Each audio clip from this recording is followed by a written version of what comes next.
Okay अगले जो मेरी टीम के हैं उसमें ऑयल एंड गैस वाली जो खबर आई है उसी पे हमने लिया है।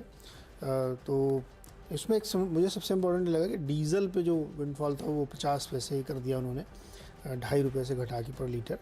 ये एक बहुत ही पॉजिटिव खबर है आईओसी, चेन्नई पेट्रोलियम और एमआरपीएल जैसे प्लेयर्स के लिए। जो एमआरपीएल चेन्नई के लिए खास तौर पे, क्योंकि इनकी जो ये खाली प्रोसेस करते हुए देते हैं, इनकी बेंचमार्किंग उसी के थ्रू होती है प्राइसिंग की। तो ये बहुत ही इम्पॉर्टेंट डिसीजन इनके लिए था। और बीपीसीएल में भी देखिए दूसरी चीज़, आपने देखा होगा कि अभी क्रूड में एक रेंज पकड़ ली उसने, 80 से 85 के बीच में रहता है। वीकेंड के दौरान एक बहुत दिलचस्प खबर आई कि यूएई जो है ओपेक छोड़ना चाहता है। तो जैसे ही खबर आई तो एक बार तो क्रूड में बहुत उथल पुथल मची, लेकिन बाद में उनका डिनायल आ गया कि नहीं ऐसा कुछ भी नहीं है, ये गलत खबरें चलाई गई हैं।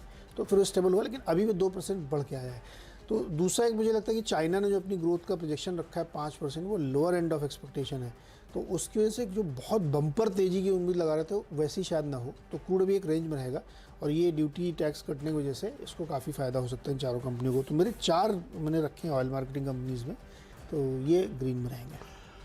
अच्छा, नियोजन केमिकल्स, इसने एक करार करा। करार क्या? 100% स्टेक एक्वायर करेगा बूली केमिकल्स नाम की कंपनी का।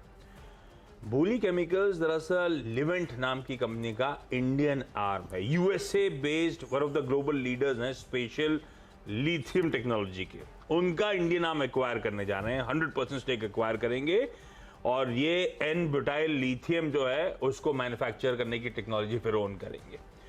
और इसी के साथ ऑर्गेनोलिथियम प्रोडक्ट्स जैसे कि लिथियम मेटल वगैरह, उसकी टेक्नोलॉजी इनके हाथ लगेगी। तो नियोजन को ग्रीन रख दिया। इस तरह के अपडेट्स इनकी प्रेस रिलीज मेंशन कर रही है। धर्मज क्रॉप गार्ड को फिर मेंशन कर रहा हूं, हालांकि मैं बहुत ज्यादा फंडामेंटली देखा नहीं आईपीओ के बाद से, तो ये ध्यान रखिएगा। मैं तो सिर्फ पिछली बार भी जब बताया तब कहा था कि निबलिंग देखी थी, याद होगा आपको।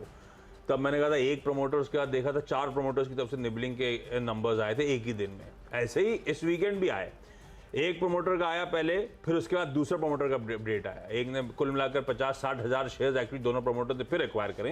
ये निबलिंग कंटिन्यू हो रही है, इसीलिए सिर्फ मेंशन कर रहा हूँ। नॉट नेसेसरी इस निबलिंग का मतलब है कि बहुत तेजी वेजी स्टॉक में आएगी, वो सब हमें वॉच आउट करना पड़ेगा। पर प्रमोटर्स गिरे हुए स्टॉक में थोड़ा सा निबलिंग कर रहे हैं। ऐसा इसमें हुआ, ऐसा शोभा में हो रहा था। 2 इंस्टेंसेस दोनों में आ चुके हैं, इसलिए मेंशन कर रहा हूँ। नाटको फार्मा को फिर से लेकर आया हूँ। बस इसी फ्राइडे को बहुत अच्छे मूव्स नहीं आए। बाजार जिस हाल चल रहा था, इसमें तो खबर थी तो भी 1.5% ही उछला, ये ध्यान रखिएगा। तो बहुत ज्यादा स्ट्रीट कन्विंस नहीं है, लेकिन आज क्योंकि मेंशन इसलिए कर रहा हूं क्योंकि वेडनेसडे को बोर्ड मीट है, वो बायबैक पे विचार करने के लिए। हमने एक बार इस खबर पे फ्राइडे को ऑलरेडी रिएक्ट कर लिया है, तो बहुत कूदने की जरूरत नहीं है स्टॉक में।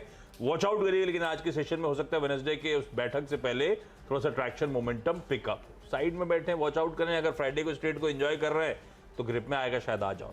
तो ये 3 हारे वाले।